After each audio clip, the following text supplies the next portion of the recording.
Hello, everyone, and welcome to Dream Leapers Inspiration. I'm your host, Harriet Cole. As always, honored to be here with you now. And I really mean it. We had technical difficulties this morning and I couldn't get to you. In fact, sadly, I couldn't figure out how to get us connected to Instagram. So, all those folks who usually tune in that way do not have the broadcast now, but we're here. We're together. Technology turned out to kind of be our friend, and we are just wanting to be together. So we figured out a way to do it. It's not going to be perfect technically because my producer's not here, but we're going to do the best we can. That is what life promises, right? Things happen, and what do we do about it? You don't give up, you figure out another way around it. And that is what we just did. So thank you. Thank you for joining. Let's take a deep breath together, you guys.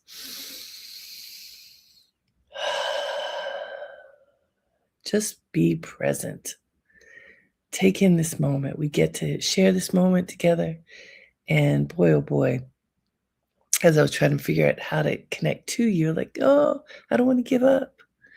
I don't want to give up. I want to be able to connect in this way that helps us to remember that no matter what is going on, there's value in community and there's value in choosing the best for ourselves and remembering that that verb to choose, it's active. It's something that we have to do. It's an action we take. It's not benign to choose ourselves, to choose to live the best possible life that we can.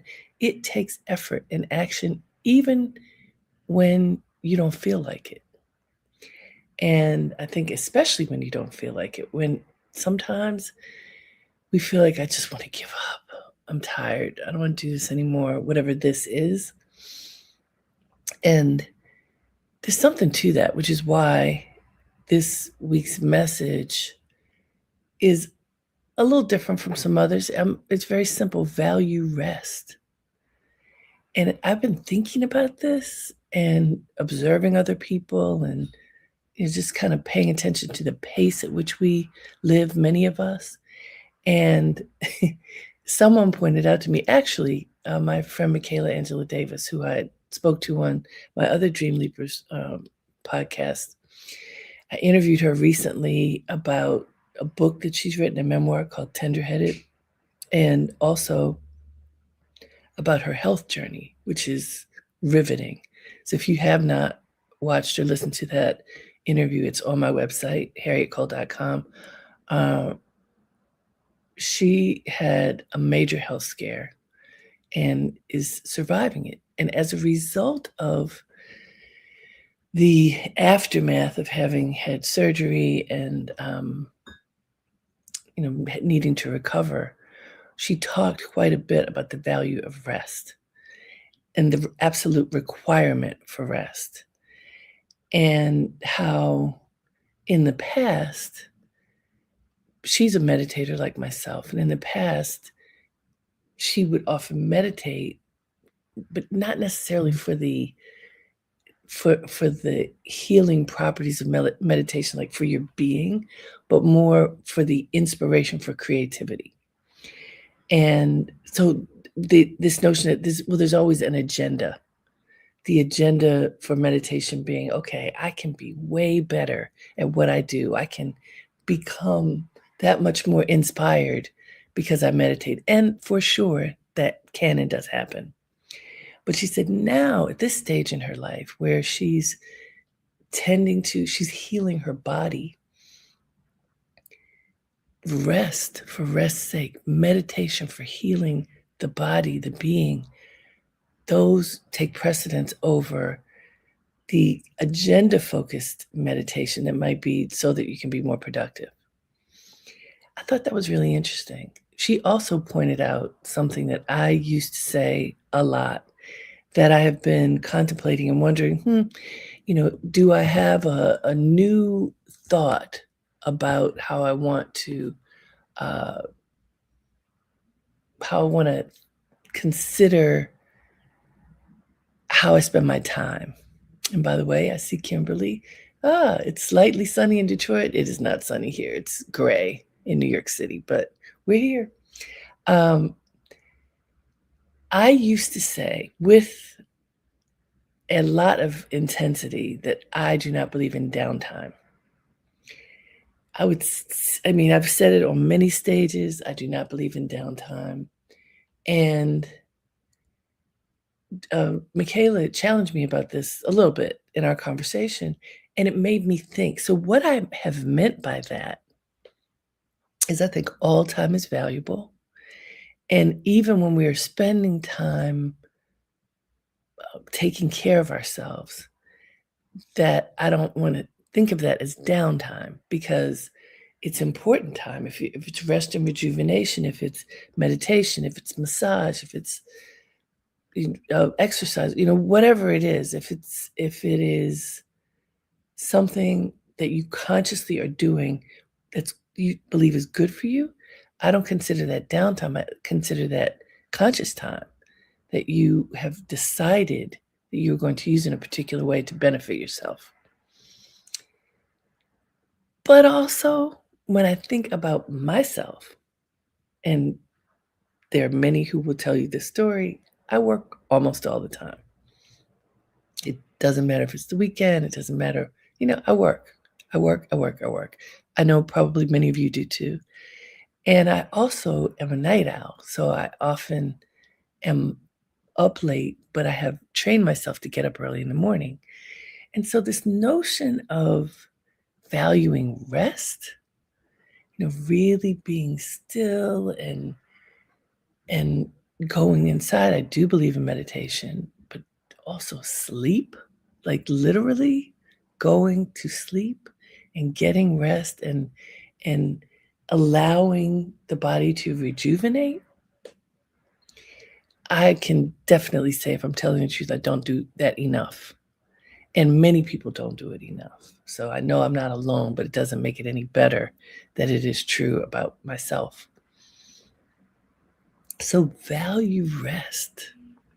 When I was looking for quotes, I looked yesterday for a couple of hours trying to find something that resonated, something that stood out. And there were a few things that stood out. A lot of them basically pointing to, if you don't rest, bad things are going to happen. Your brain is not as sharp as it would be if you have allowed it to rest. Your body is not as capable if you don't allow it to pause and rejuvenate. It's kind of like that's your time to plug in order to become stronger. But do we do it? Do you do it? Do you allow yourself to really peacefully go to sleep when it's time to go to sleep? Or take a nap? Like my daughter is excellent taking naps. I'm like, oh, I need to learn how to do that. I'm not very good at that. But a lot of people are good at that. I remember my husband did a trip and a photo shoot with the industrialist Armand Hammer. You should look him up. He was an interesting man, but he was he was in his 90s at the time that George was going around wherever he was in the country. And he was driving at this age. And as he was driving, he when he got to a stoplight, he would take a cat nap, literally. And he told George, look, I'm going to take a little nap. When the light changes, nudge me. George's like, what? And that is precisely what he did. He would close his eyes, take a little cat nap. The light comes, George would on his shoulder. And then next thing you know, he was awake and driving. I am going to say I do not recommend that to anyone. But this man in his 90s was still driving safely when his eyes were open, and he had figured out a way to rejuvenate himself. That's an extreme, obviously. But the idea of taking the time, carving out the time to rejuvenate is something that is worth considering, especially in this busy world in which we live now. And I have way too many examples of me not really doing that. Years ago, my daughter was really young, and my family and another family, the Lays, who had a timeshare in Hilton Head, and we'd never been there before. And it was really beautiful. My husband and daughter came early, and I came from somewhere else, had a speaking engagement somewhere, and I came from there to meet up with them. And I, at the time, had two telephones. And so one was work and one was personal. And I arrived in a flurry, I get there, and then my phone keep ringing. And then it turns out that one of them dies. So then I need another phone. And I'm kind of going through this swirl of energy trying to figure it out. And our friend John took a picture of me and he says, I want you to know that I am laughing at you. I'm not laughing with you. I'm laughing at you. This is crazy. You're supposed to be on vacation and you're holding two phones up and trying to figure out how to get a third one. Crazy. You need to pause. Why am I telling you this? Because I bet you've had some kind of scenario where you're juggling a lot of things. It would be good to pause. It would be good to take a breath, enjoy the moment, allow yourself to just be, and maybe you didn't. I'm not saying you're necessarily like me. I can be extreme. But that was an example. And having John say, look, I want you to know I'm not laughing with you. I'm laughing at you because this is crazy. And we remember this from time to time when we're just looking back and going, what interesting lives and what quirky little things we have done, some that are smart and some that are not so smart. So what does that mean? What happens when you step off, when you take a moment, when you aren't constantly caught up in the swirl? What happens when you allow yourself to just be still? To just literally talk to no one, not pick up the phone and make a call, not turn on the TV, not do anything, just be. How often do you do that for yourself? Just allow yourself to be still, to take a nap, to go to sleep so that you get enough hours. How often do you do that? I know for me, not enough. That's why I wanted to bring this to us today. Let's reconsider this. And there have been so many studies about sleep and longevity and sleep and health. That your body literally needs to have enough hours of sleep in order for all the organs to do their work, because they are not sleeping at night. They are cleansing the blood and do whatever the things are that the organs are doing. They do efficiently when you are at rest so that they don't have to do other things.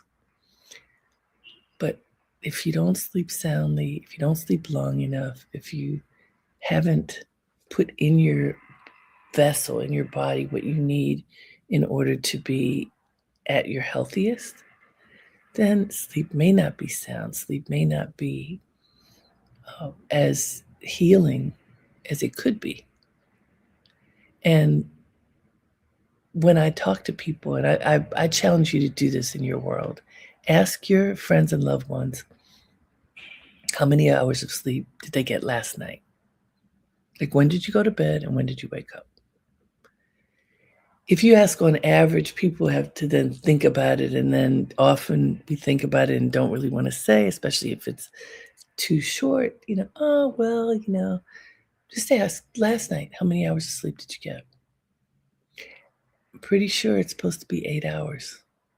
Did you get 8 hours last night? Did you? Now let me think. For me, I did not. I think I got 7, so that's pretty good.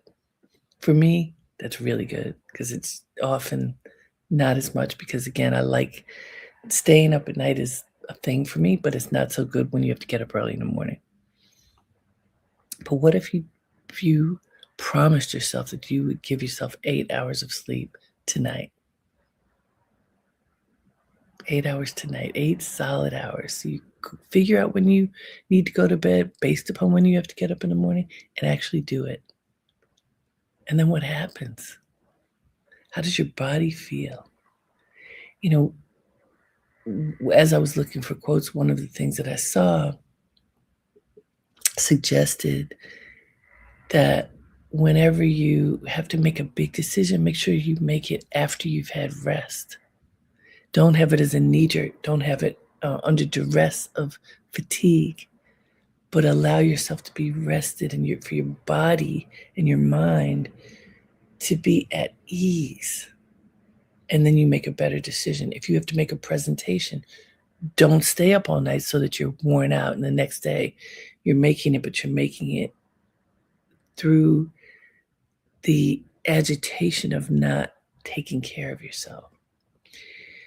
So let's take a look at the quote that I did pull for today about rest. I think it's worth looking at.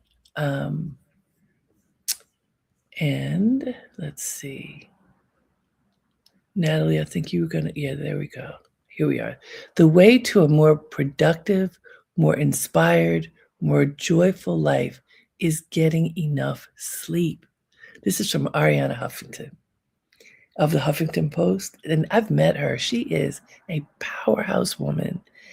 And she's no nonsense. When I saw that this was her quote, I was pleasantly surprised that she's one of those people who has made so much of her time on the planet that she's a person you might imagine is working through day and night, just checking off the boxes, boom, boom, breaking through the glass ceilings over and over. And she says the way to a more productive, more inspired, more joyful life is getting enough sleep. Think about that. More productive. So a lot of times people think to be more productive is to work more hours. Like, I can work through it. I can do more. I can do it. And by the way, I have a client who I'm working with right now on leadership, really amping his leadership skills. And one of the things that he recently was admonished for in his annual review was that he's willing to work around the clock, to do everything, to do everything and to pick up the slack for others. And a good person, willing to do whatever it takes. But his boss said this is not necessarily a sign of great leadership. A great leader needs to figure out how to get the work done in the time that is allotted, how to inspire the team and give them tools so that they can do the work in the time allotted and not feel like there's an endless stream of working endless hours. Yes, sometimes it's needed, but should not be the standard.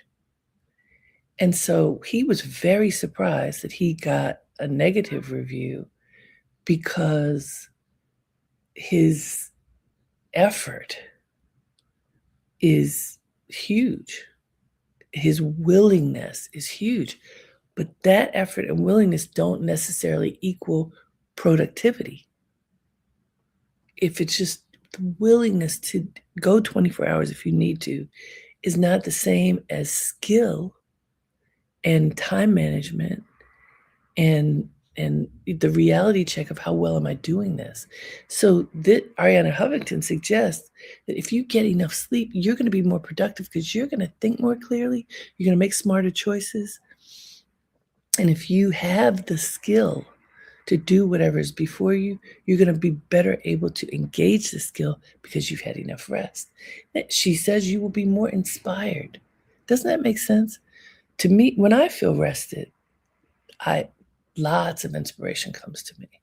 When I often, in my sleep, this is called Dream Leapers in part because I fully believe in the power of dreams. I've had so many really wonderful ideas come to me in the midst of dreams, and I get up and write them down and then work to manifest them. So I know in the stillness, in the quiet, when your being is at rest, sometimes things percolate that can be incredibly important for your life. C. Renee Washington says, wow, what a validating message. I just shared yesterday that I'm allowing myself to simply be. Yes, something that I've talked about a lot and more in years past was being, just being. And what does it mean to fully be, to be empowered, to be your full self? And Daryl, he reminded me he's been part of the HCM family for 15 years. He will text me sometimes based upon some of the things that he's working on and just write, being, I am being in all caps. You can be inspired, more inspired when you're rested.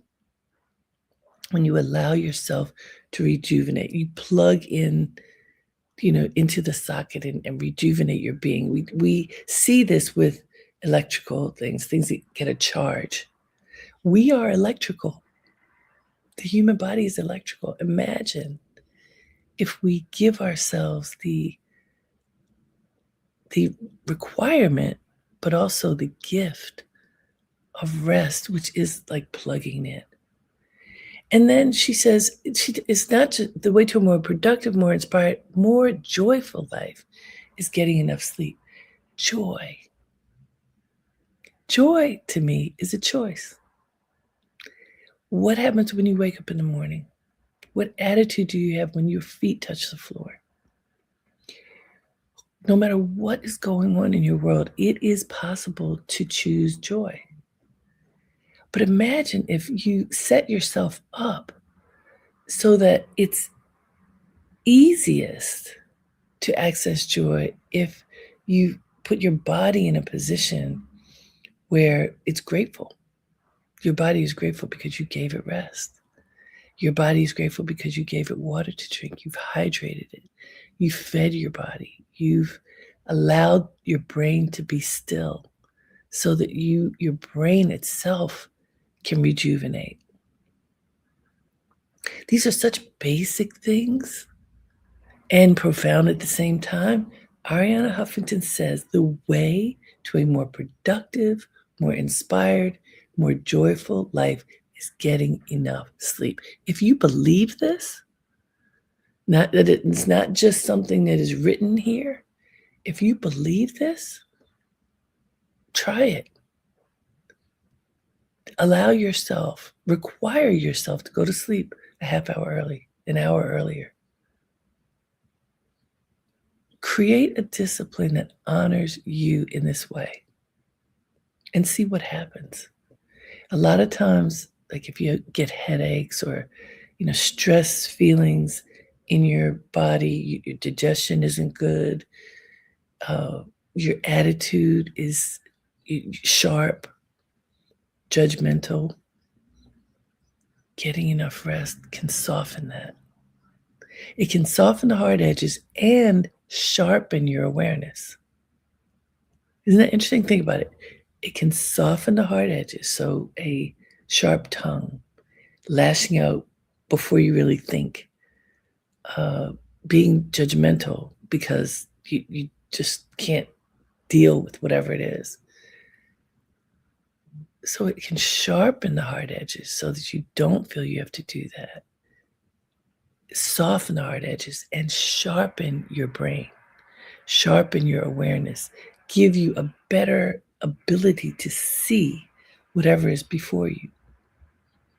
When you are emotional, and I mention this because all the things that we do here on Dream Leapers Inspiration, it's for the tough times. When you're in good times, you're like, oh yeah, that sounds good.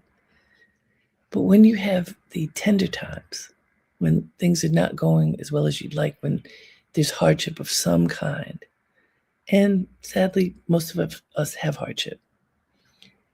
All of us have hardship. Many of us are having it now. Some of us are not, and that's beautiful. But no matter what is going on, your attitude can make all the difference in the world. How you align with whatever is going on is so incredibly important. And the cycle of life and death is powerful. And the older I get, the more I realize we have to just be in each moment, honor each moment, recognize that lives are brought into the world and taken away all the time, and learn to accept that. And you can accept it best when you are in the best state. I just went to the funeral of a friend of mine whose daughter died. One of the hardest things I think ever for a parent to bury their child. I learned about two other people younger than me, this woman was as well, who have passed on. When people leave this world, we know it happens to everyone. But what does it mean for those who are left? And I think one thing is to take inventory. How are you living your life? How are you living your life? What could you do differently? How could you take care of yourself better? How can you tend to the whole of your life, which includes the people that you love and the people you're responsible to and for? How can you do that better so that each precious moment that you have, you treat a little bit better, right? I want you to think about that, and understand that based upon this week's focus, if you value your rest, if you carve out the time to be still, to rejuvenate, to recharge your batteries, it's going to be easier for you to figure out what you should be doing next and how, what attitude you can have about whatever it is. Tragic things happen, sad things happen, difficult things happen. We don't have to succumb to them.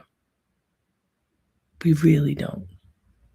It doesn't mean you don't experience them, that you don't have emotions around them. I'm not saying that at all. But you are strong enough to survive them.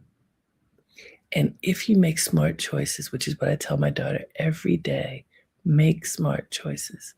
If you make smart choices for yourself, that includes getting enough rest and really placing a premium on rest, then what happens?